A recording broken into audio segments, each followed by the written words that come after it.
Last video, I shared how I perform internal pelvic floor adjustments on my hypertonic pelvic floor. Today, I wanted to follow up on how I perform external trigger point release. For me, this isn't really a case of either or. The internal work is really good for my hip pain, the external, very effective for low back tightness. Most tutorials that I see use either a lacrosse ball or a foam roller. Use a slightly unorthodox tool, a Flexbar. I use these in my postpartum workshops and classes, and almost unanimously, people tend to prefer these over the lacrosse ball. However, if you only have a lacrosse ball, the techniques are roughly the same. This is my female pelvic floor model, and I'm going to put on the screen the inferior view of the pelvic floor. So last tutorial, we established a 12 o'clock at the pubic bone and a 6 o'clock at the tailbone. It's useful here to establish a 3 o'clock and a 9 o'clock at our sitting bones. Let's adjust the back left of the pelvic floor first. I do is place the bar on the inside or the left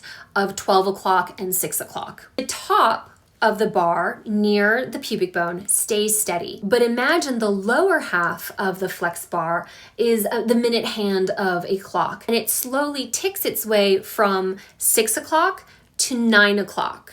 Typically am able to move the bar 3 or 4 times between my tailbone and my left sitting bone. What's even more effective is if you rock back onto the Flexbar and breathe into any tension you find there.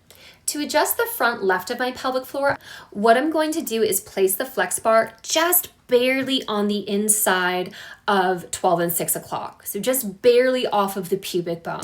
I'm not rocking back and forth or rolling front and back. There's really not enough space for that. What I'm doing is just slightly twisting that right hip forward and back as my left hip actually stays steady. So this concludes my tutorial on external pelvic floor release using a Flexbar. I do find the principles are the same with a lacrosse ball, but this is more precise and in my mind more effective. Let me know if you have any questions, and I will see you next time.